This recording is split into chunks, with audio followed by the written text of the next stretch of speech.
পৃথিবীতে মানুষ বলে লাইফ পার্টনার মানে স্বামী স্ত্রী, কিন্তু আমি বলবো না, লাইফ পার্টনার মানে শুধু স্বামী স্ত্রী নয়। এই আমার জায়গা ধরে নিন, আমার লাইফ পার্টনার আমার হাজব্যান্ড আছে, এছাড়া সুগার, হাই প্রেশার, কোলেস্টেরল, এগুলো আমার লাইফ পার্টনার। তার কারণ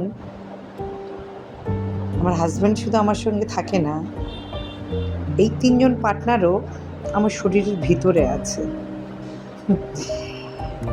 জানেন তো, এদের জন্য যখন আমি লম্ফজম্প করি, মর্নিং ওয়াকে যাই, এরা তখন আমার দিকে তাকিয়ে হেসে বলে, যতই করো লম্ফজম্প, সঙ্গী তোমার ছাড়ছি না। হাজব্যান্ড তাও রাগ করে এঘর ওঘর বসে, কিংবা খুব বেশি হলে হয়তো অন্য ঘরেও গিয়ে শুয়ে পড়ে। কিন্তু এই তিনজন লাইফ পার্টনার আমার সঙ্গে কিন্তু একটুও সঙ্গ ছাড়ে না। আমি যেখানে গিয়ে বসি এরা ঠিক সেখানে বসে, আমি যেখানে গিয়ে শুই এরা ঠিক সেখানে গিয়ে শোয়। আচ্ছা বলুন তো, তাহলে লাইফ পার্টনার সব থেকে বেশি কে হলো? আর এই তিনজন যে লাইফ পার্টনার আমার সঙ্গে আছে, এরা কিন্তু সেই কবরে যাওয়ার আগ পর্যন্ত থাকবে। কবরে গেলেও আমার সঙ্গে এরা যাবে, সেখানে কিন্তু হাজব্যান্ড যাবে না। তাহলে লাইফ পার্টনার কে ভালো বেশি হলো? যাই হোক, আজ মর্নিং ওয়াকে যখন আমি একটু ফ্রি হ্যান্ড এক্সারসাইজগুলো করছিলাম, সুগার, হাই প্রেশার আর কোলেস্টেরল আমার দিকে কটাক্ষ করে বলছিল, তোমাকে যে খুব ভালোবাসি, ছাড়বো কি করে তোমায়? আমি বললাম, ছাড়তে তোদের হবেই। ওরা হেসে বলল, তুমি লম্পঝম্প করো, আমরা পাওয়ারে কমব, কিন্তু একেবারে ছেড়ে তোমার যাব না। যখন আমার সুগার ধরা পড়েছিল, সুগারটা 457, অনেক হাই, চেষ্টা করছি ওটা নামিয়ে কমানোর জন্য। হাই প্রেশার যখন ধরা পড়েছিল, 80 পাওয়ারের ওষুধ খেতাম। কোলেস্টেরলও সেম, অনেক হাই পাওয়ারের খেতাম, খেতে খেতে ওগুলো অনেকটা পাওয়ার কমে এসছে, কিন্তু একেবার আমাকে ওষুধগুলো ছেড়ে যায়নি।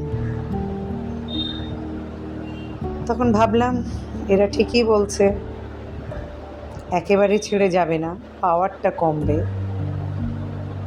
যাই হোক, লাইফ পার্টনারের সংজ্ঞাটা আজকাল বদলে গেছে। হাজব্যান্ড মানেই শুধু লাইফ পার্টনার না, লাইফ পার্টনার আমাদের ভিতরের রোগগুলো। এই সুগারটা আমার লাইফ থেকে অনেক কিছু কেড়ে নিয়েছে, তাদের সঙ্গে ডিভোর্স করিয়ে দিয়েছে। যেমন আলু আমি ভীষণ ভালোবাসতাম। আলু ভাজা, আলু মাখা, আলু রুটি, তরকারিতে আলু, আলুর তরকারি, আলুর দম, বিরিয়ানির আলু কিছুতেই আমার পিছন ছাড়তো না। সবসময় আমি আলুর পিছনে দৌড়ে দৌড়ে, সে যেমন আমাকে ছাড়তো না, আমিও তাকে ছাড়তাম না। বিট, গাজর, মুলি, আমি এমনি ফল খেতে ভালোবাসি না, কিন্তু এগুলো খেতে আমার খুব ভালো লাগে। এক নিমেষে, এক ধাক্কায় সুগার সব কটাকে কেড়ে নিল। এদের সঙ্গে চিরতরে ডিভোর্স করিয়ে দিল। মিষ্টি আমি খাই না, ছোটোর থেকে মিষ্টি আমি ভালোবাসি না, কিন্তু যেগুলো ভালোবাসতাম সেগুলোও সুগার কেড়ে নিল। আর কিছু বলার নেই, এই ওষুধগুলোকে সঙ্গে নিয়ে, পাওয়ার কমিয়ে বাকি জীবনটা কাটাতে হবে।